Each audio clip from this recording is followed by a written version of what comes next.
Ladies and gentlemen, the story you are about to hear is true. The names have been changed to protect the innocent. Dragnet is brought to you by Chesterfield, made by Liggett & Myers, first major tobacco company to bring you a complete line of quality cigarettes.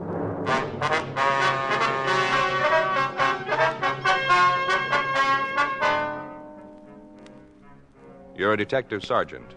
You're assigned a missing persons detail. You get a call that a young mother and a 9-month-old baby have disappeared. Routine investigation turns up the possibility of foul play. Your job? Find them. Today, friends, you hear these 3 words everywhere. Chesterfield's for me. The Chesterfield you smoke today is the best cigarette ever made. Best for you, because Chesterfield gives you proof of highest quality, low nicotine, the taste you want, the mildness you want. Chesterfield is best for you because it's tested and approved by 30 years of scientific tobacco research. Chesterfield is best for you because it has an established good record with smokers, proven by test after test. Yes, friends, the Chesterfield you smoke today is the best cigarette ever made for the taste you want, the mildness you want. Join the thousands now changing to Chesterfield.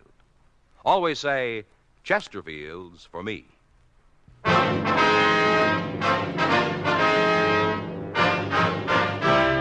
Dragnet, the documented drama of an actual crime. For the next 30 minutes, in cooperation with the Los Angeles Police Department, you will travel step by step on the side of the law through an actual case transcribed from official police files. From beginning to end, from crime to punishment, Dragnet is the story of your police force in action. It was Tuesday, August 12th. It was warm in Los Angeles. We were working the day watch out of Homicide Division, missing persons detail. My partner's Frank Smith. The boss is Captain Lorman. My name's Friday. We were on our way out from the office, and it was 10:14 a.m. when we got to 1865 Malabar Street. Manager's apartment. Better try it again, huh? Yeah. Just a minute. I'm moving as fast as I can. Sounds like she's got trouble. Yeah. Yeah? Ms. Fleischer? Yeah, what do you want? Police officers, ma'am. We'd like to talk to you. Come in. I got to take care of that kid. Thank you very much. Thanks, ma'am. Sit down. I'll be right back. All right, thank you. Sounds like colic to me. All right. Yeah, sounds like colic. Wonder if she's got a hot water bottle. What? Hot water bottle. Put it on the kid's stomach. Makes him feel better. Oh. Both of ours had the colic. Wore out 3 hot water bottles. On 2 kids? No, Joe. We lost the stopper on one of them. Baby's teething, having a rough time. Oh. This is my partner, Frank Smith. My name's Friday. We'd like to ask you some questions about one of your tenants. Oh, which one? Mrs. Shipley. We understand she had apartment 207. Yeah, she did. What about her? You know where we can get in touch with her? You got any idea? When'd you see her last? Guess it must have been a month ago. Possible you might be able to give us an exact date on that? Well, if I could have done that, I told you right out. I got nothing to hide. Well, we didn't mean to say that you had, Well, ma'am. it sounded like it. Sounded an awful lot like it. I'm going to be honest with you. Yes, ma'am. When Harriet first moved in here, we got along fine. She was all the time wanting me to tell her how to take care of the baby when it came. Yes, ma'am. Go Got ahead. along just fine. Used to have our little cup of coffee in the afternoon. Chummy. Then all of a sudden, it all got different. Well, how was that? Just did. Her husband was overseas. In the Army. I guess Harriet missed him pretty much. Anyway, she was always saying how she did. Wished he could be here when the baby was born. Got terrible depressed. I see. Moody, you know. Yes, ma'am. I did what I could to cheer her up. Used to go up there and we'd sit and talk. Taught her how to knit. Gave her some needles and yarns, a little present. I thought maybe it'd give her something to think about. Kind of take her mind off her and her husband. Didn't do no good. Well, how long had her husband been away, do you know? 4 months this time. He's over in Japan, I think, Army. Mm-hmm. Harriet used to go out once in a while, go down to the show. Seemed like just about every picture she saw made her sadder. I guess that's why she did it. Just got so sad she couldn't take it anymore. Oh, what's that? Tried to kill herself. Shipley? Yeah. I got the kids in bed one night and went up there. I hadn't heard nothing from her that day, so I went up to see how she was. Good thing I did, too. Found her right there in the living room. She'd cut her wrists. Right away, I called for the doctor, and all the ambulances and police came running around. Took her to the hospital. Big deal. Guess I found her in time, though. They pulled her through. Mm-hmm. I walk up there and find her dying, that far from death's door, and when she comes home from the hospital, what thanks do you think I get? I wouldn't know. Go ahead. Nothing. Not a single solitary word do I get. She's mad. Says I should have left her alone, let her done it. Come in here when she got back and read me off in words that I ain't used to hearing. Uh-huh. I got 5 kids, mister. They take a lot of time, and I ain't got enough to go running around after nobody who don't thank a person for saving their life like that. I called it quits right then. Right at that minute, we were no longer friends. Mm-hmm. When did she make the attempt on her life? Last September. I don't remember the date. I think it was the 2nd, maybe the 3rd week. I'm not sure about what day it was. Anyway, after I saved her life, she's mad at me. She have any people here in Los Angeles, would you know? I never heard her talking none. She's got a sister. I don't know, but I don't know where she is. Don't think Harriet ever said. Well, what did she say to you when she left? She give you any idea where she was going? I didn't even see her. She didn't even come by and say so long, goodbye, take a jump, nothing. She just left. One night she's here, next morning she's gone. She get any mail while she was here? Yeah. Once in a while she'd get a letter from her husband. Then there was a couple of letters from San Francisco. I don't know who they was from. She take everything with her? All of her personal things? Nothing. Left it all here. Of course, it's not much, but it's all here. I see. Where are the things, ma'am? Downstairs in the basement. I got it all put away in case she ever comes back. Gonna cost her, too. Storage and for me to pack it. I told you it isn't much. Some dresses, a few clothes for the baby, phonograph, couple of records. That's about it. You can see them if you want to. We'd like to take a look at them before we leave. Yeah, sure thing. Can't let you take them, though. I gotta collect for the storage. Yes, ma'am. Miss Shipley have any close friends that you know of? Well, not that I know of. Of course, she might have had some down at the Dream Palace. Where's that? Where she worked. Dance hall downtown. She was kind of hostess there. Mm-hmm. That's the name of the place, is it? Dream Palace? Yeah. She might have had some friends down there. None of them ever came here, though. At least if they did, I never saw them. Do you know of any reason that she might have left in such a hurry? Well, not right off, I can't think of one. There was something wrong with her, though, when she came back from the hospital. You know, when she had the baby, she was worried about something. Would you know what it was? No, all I know is that when she'd been home a couple of days, she came down here and asked me to do some work on the apartment. I told her if she wanted anything done, she could do it herself the way she talked to me. Well, what'd she want done? Silliest thing I ever heard of. She didn't have anything to steal. Well? She wanted all the locks on the doors changed.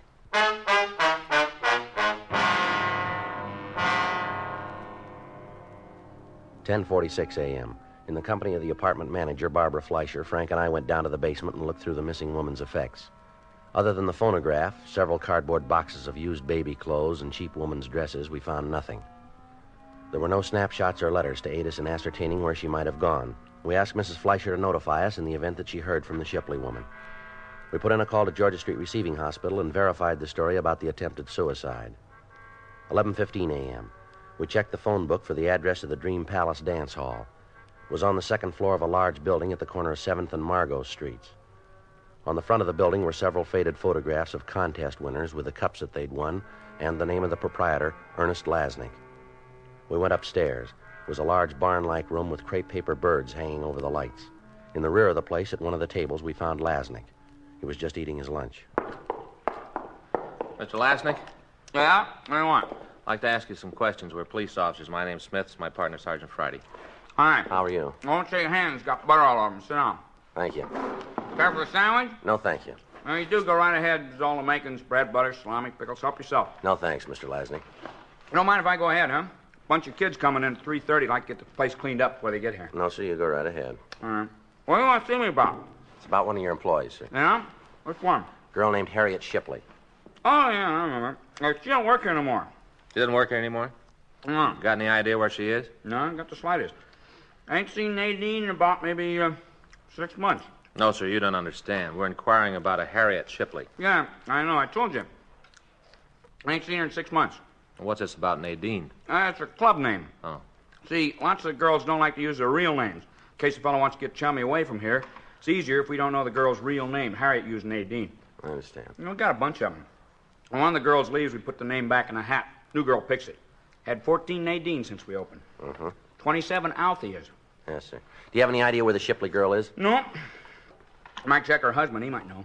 We understand he was in the Army. Yeah, that's right. He is. Overseas. He should know where his wife is, though. Ask him. Well, we'll probably do that, sir. We thought maybe we could turn her up ourselves. There's been a missing report filed on her. Missing, huh? Who told it? Sir?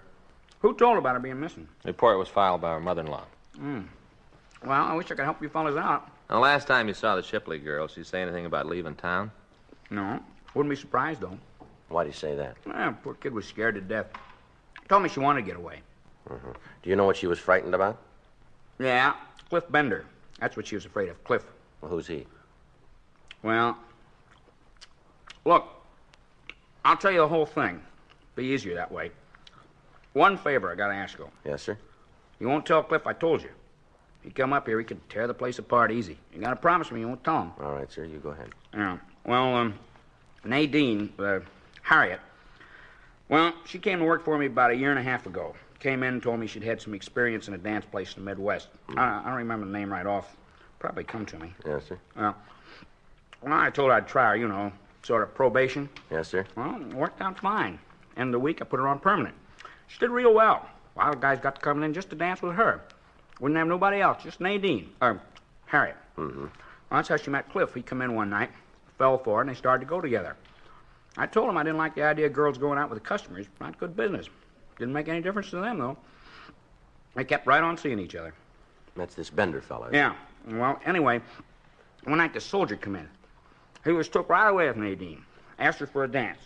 Kept buying tickets all night so as he could dance with her. Come back the next night. Same thing. All night long he danced with Nadine. That's Harriet. Yeah, that's right. Called her Nadine. I told you about it. Yes, sir. Made Cliff plenty sore, but there wasn't anything he could do about it. She wanted to be with a soldier.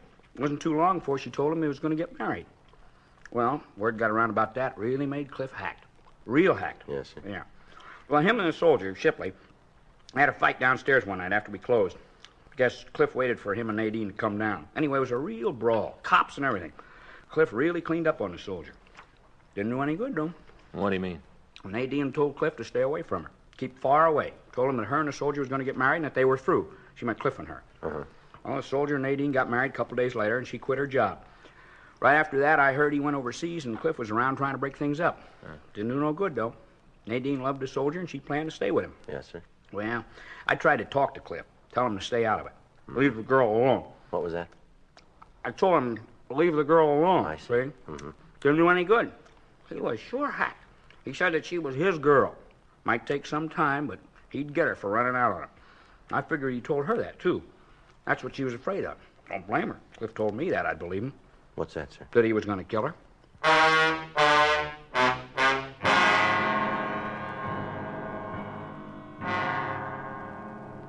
12:26 p.m. After we'd gotten the names and addresses of the employees of the Dream Palace who knew the missing girl, Frank and I went back to the office. We had the names checked through the record bureau, but we found that only one of the 14 people on the list had arrest records. That one was a Cliff Bender, who'd been picked up on a charge of suspicion of burglary. However, according to the information on the report, he'd been released because of lack of evidence. We checked the log about the fight Lasnik had mentioned. We found that an FI card had been filed, but that no arrest had been made. We went over to room 45 and we talked with Sergeant Eggenweiler and Sergeant Rubles, the officers who'd handled the burglary case. They told us that in their contacts with Bender, he was sullen and uncooperative. They told us that he'd been seen in the company of known criminals. They also told us that in their opinion, they considered the man dangerous. We checked his last known address, but we found that he'd moved in July, leaving no forwarding address. While Frank and I checked out the rest of the missing girl's friends and acquaintances, Sergeant Graham and Cliff Bailey tried to check on Bender. We talked to everybody on the list we'd gotten from Ernest Lasnik, but none of them could give us any idea where we might find the Shipley girl. Most of them, however, told us about the threat that Bender had made against her life and expressed the opinion that he was responsible for her disappearance. The next day, Wednesday, August 13th, Frank and I went by communications, then we checked back into the office. I tell you the mother-in-law of that missing girl called again this morning? No, you didn't. Yeah, she wanted to know how we were doing, what progress we've been able to make. Well, what'd you tell her? Well, I filled her in on what we found. I didn't tell her about Bender, though. Just said we thought we'd be able to find the girl. Mm-hmm. You talked to her when she made the original report, didn't you, Joe? Yeah. What'd you think? Well, how do you mean? Well, isn't there something there that's a little off base to you? I don't know what you're trying to get at. Well, it just seems to me that she doesn't care if we find her daughter-in-law or not. All she cares about's the kid. Well, yeah, I kind of got that idea myself. The way she talked, doesn't seem that she and the girl got along too well, does it? No. Just seems like there's something she isn't telling us. I don't know what it is. I asked her this morning if she'd heard from her son, if he knew anything about where his wife might be. What'd you say to that? Well, she told me she didn't want to bother him, make him worry. Wouldn't even tell me his mailing address. Said she didn't want him alarmed unless there was a reason. No, the way I see it, his wife being gone is reason enough. Yeah, that's the way it seems to me, and I told her that. She said our job was just to find the girl and the baby, and that's all. Cooperation like that isn't going to make it any easier, is it? We can only do so much if she isn't going to help us. No, it doesn't make a lot of sense.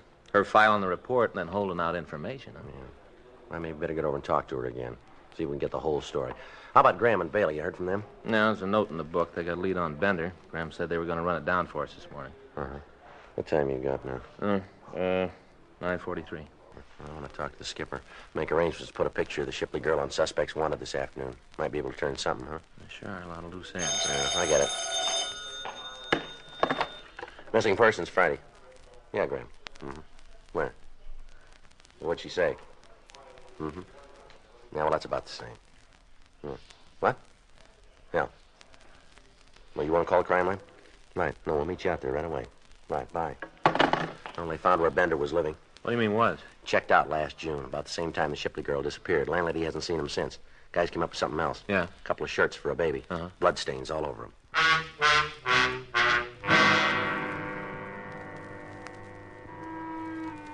10:02 a.m. We got to the apartment where Bender had been living. The crew from the crime lab were there, and they were photographing the room and the clothing that had been found. Sergeant J. Allen told us that he'd have to run a precipitate test on the stains before he could tell whether or not they were of human origin. 10:45 a.m. They finished their investigation on the scene, and they went back to Central Station to compile the results. Frank called the office, and a local and an APB were put out on Cliff Bender, asking that he be picked up as a possible suspect. We also had his card flagged in the record bureau. We talked to the landlady of the apartment building, and she told us that Bender had left his apartment hurriedly one night about the middle of June. She was unable to tell us the exact date, but she did go on to say that she'd been getting a check for the rent each month. We asked her if she could show us either one of the checks or an envelope that it had come in. She explained that she had thrown the envelopes away and had cashed the checks. She was unable to tell us where they'd been mailed from. She said that as far as she knew, she'd never seen the Shipley girl in Bender's apartment. We asked her to notify us immediately in the event that the suspect returned. We put in a call to the bank where the rent checks were cashed, and we asked that they give us the information on them. 1:30 p.m. Frank and I went over to the crime lab, and we talked to Jay Allen. He told us that the stains on the baby clothes were human blood. He showed us the photographs taken, but there was nothing in them that would give us any lead as to either the girl's or Bender's whereabouts. That afternoon, the picture of Harriet Shipley was telecast over the police program. We got several calls from citizens who said that they'd seen the girl. We checked them all out. One of the callers, a bus driver, told us that he'd seen the girl and the baby on his bus during the month of June, and that she'd gotten off in San Diego. We alerted the police in that city to look for her. Thursday morning, Frank and I checked into the office. You want to check the book, Frank, see if there's anything from San Diego? Right. I got it. Missing persons, Friday. Yes, that's right. Yes, we did. Uh-huh. Where? You sure about that? Right away. Mm-hmm. Frank, get your coat. What do you got? Shipley girl, they found her.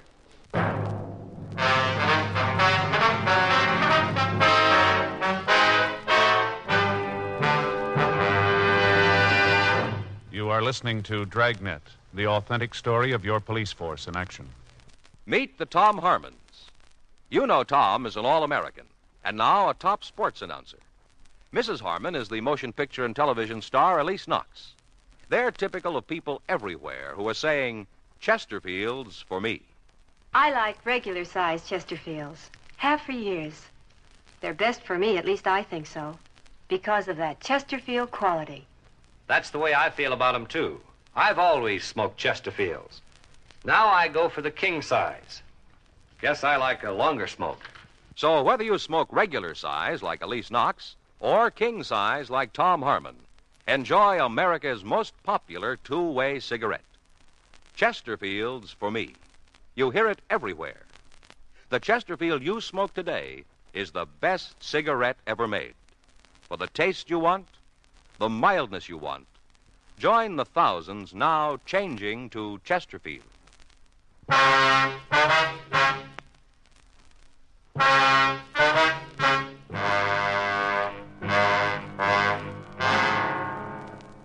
The call had come from a nurse at the State Mental Hospital in Camarillo. She told me that they had a patient who resembled the photograph of the missing girl as televised on our police program. Frank and I left the office and drove out to the hospital. We talked to the nurse and to the doctor who was taking care of the sick girl. From personal effects and the scars on her wrists, we were reasonably sure of the identification. The doctor told us that the girl had been committed on July 17th by her sister under the name Harriet Lavin. He told us that the girl was undergoing treatment, but that there was little hope for a complete recovery and that it would be some time before she could be permitted to leave the violent ward.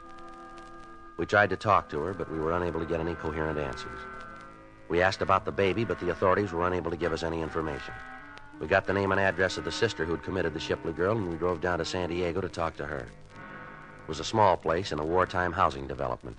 The paint was peeling off the plyboard walls, and the front yard was overgrown with weeds. The woman who answered the door identified herself as Pauline Lavin. Sure, what do you want to know? Don't make no difference now. You go back and tell her it's too late. Way too late. Tell who, ma'am? Mrs. Shipley, Harriet's mother-in-law. You go back and tell her she done it good. There ain't nothing left to do to Harriet. It's all been done. You can tell her that. Well, we don't work for Miss Shipley, ma'am. We're trying to find out what happened to your sister and the baby. Who asked you to find out in the first place? It was her, wasn't it? Wasn't she the one? She filed a report. Well, that's what I mean. Well, you go back and tell her there's nothing more she can do to Harriet or the baby or Big Jerry. Nothing at all she can do. Where is the baby, ma'am? He's not here. Do you know where he is? Yes, but I'm not going to tell you. I'm not going to tell anybody. I promised Harriet I wouldn't tell, and I'm going to keep the promise. Miss Lavin, we don't want to hurt your sister. We're just trying to get to the truth. Now, maybe you better tell us what you know.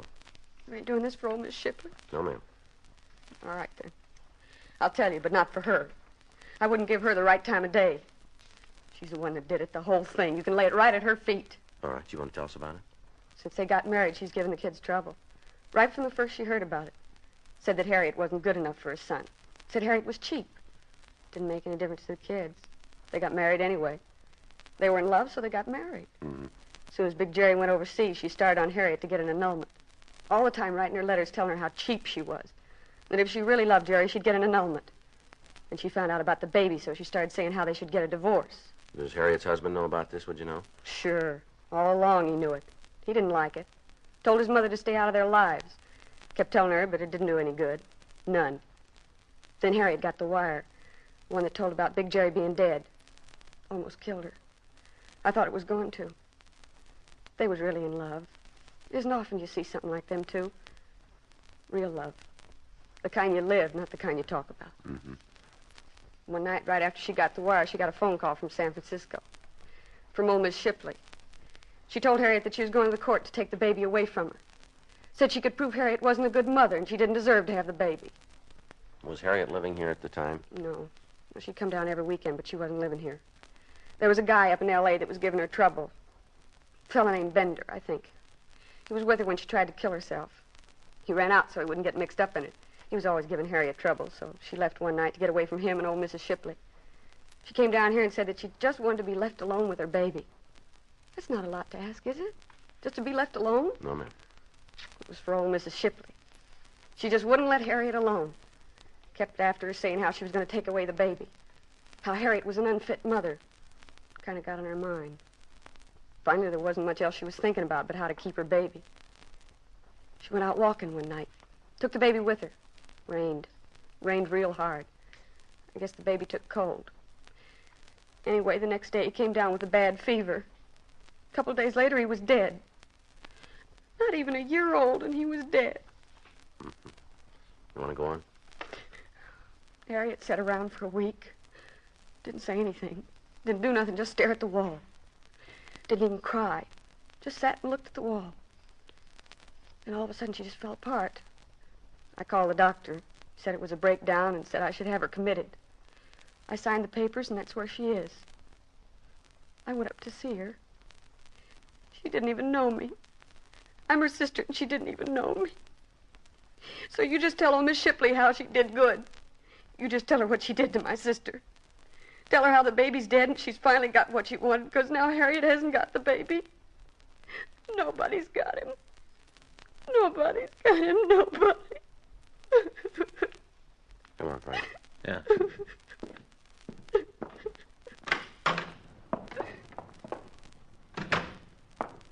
Where to? Well, we better get back to town. Guess so. See Miss Shipley.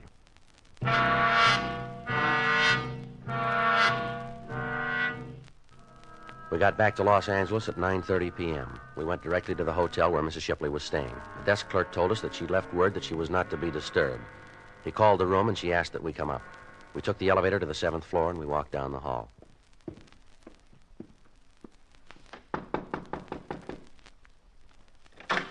Good evening, Sergeant Friday. Officer Smith, come in. Thank you. Thank you, ma'am. We're just having a drink. May I fix you one? No, thank you. How about you, Mr. Smith? No, thank you. You don't mind if I go ahead? No, ma'am, not at all. Just sit down, and I'll be right with you. Thank you. Desk clerk said it was important. Yes, ma'am. You found my daughter-in-law? Yes, ma'am. And the baby? Where's he? Is he still with her? No, ma'am, he's not. Where is he? Your daughter-in-law's pretty sick, Miss Shipley. Oh? Yes, ma'am. She's in the state hospital up at Camarillo. Camarillo? Yes, ma'am. That's a mental hospital, isn't it? That's right. Well, I'm sorry to hear about Harriet, but I knew she wasn't very stable. Why didn't you tell us your son was dead, Mrs. Shipley? I didn't think it had any bearing on the thing. What difference does it make? You don't seem to be very interested in his wife. I'm going to be honest with you, Sergeant. I'm not. Not in the least interested in what she does or where she is. I never did feel she was the right girl for my son, never. When the baby was born, I tried to go along with it. I tried to be nice to her, and she wouldn't have it. She wouldn't even be friendly.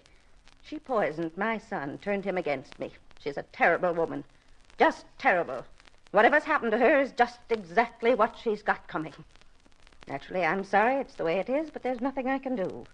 All I'm interested in right now is my grandchild. I want him. And if I have to go to court to get him, then I'll do it that way. That won't be necessary, ma'am. Where is he? I'd like to go and get him now that Jerry's wife can't take care of him. He's dead, ma'am. If this is some kind of a joke that you're making up to help my daughter-in-law keep him, it won't work. It's no joke. It's the truth. He died in a hospital in San Diego. It's not right.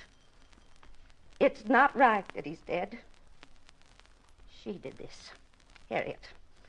She did it to get even with me. I know she did. We're sorry, Miss Shipley. First my husband, then Jerry. I haven't got anybody. I'm all by myself. Isn't anybody in the world who cares? Nobody. No, we're sorry, Miss Shipley. I wish there was something we could do. No, you're not. You're like the rest of them. But it's Harriet. She's the one. Nobody else to consider in this mess. Just her. What about the baby?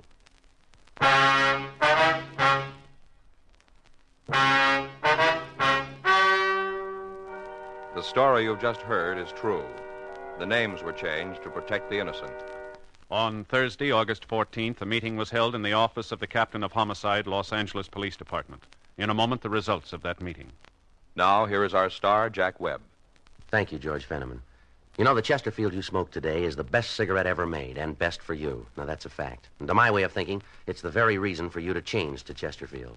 Try 'em either way, regular or king size. If you try 'em, I think you'll say with all of us, Chesterfield's for me.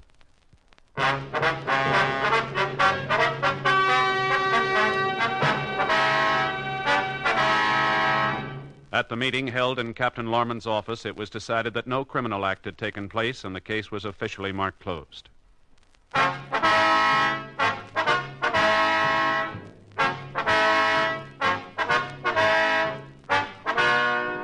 You have just heard Dragnet, a series of authentic cases from official files. Technical advice comes from the Office of Chief of Police W.H. Parker, Los Angeles Police Department. Technical advisors, Captain Jack Donahoe, Sergeant Marty Wynn, Sergeant Vance Brasher. Heard tonight were Ben Alexander, Herb Bygren, Carolyn Jones. Script by John Robinson. Music by Walter Schumann. Hal Gibney speaking. Watch an entirely different Dragnet case history each week on your local NBC television station. Please check your newspapers for the day and time. Chesterfield has brought you Dragnet, transcribed from Los Angeles. Filter tip smokers, this is it. L&M Filters, the one filter tip cigarette with plenty of good taste, much more flavor, much less nicotine, the right length for effective filtration. Only the L&M filter contains the miracle product alpha cellulose, the purest material for filtering cigarette smoke. Yes, this is it. As Rosalind Russell puts it, L&M filters are just what the doctor ordered. Buy L&M filters, the light and mild smoke.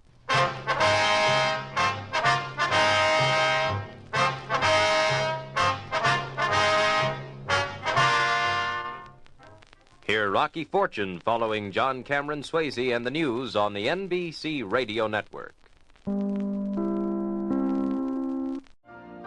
You've been listening to the OTR Gold Network.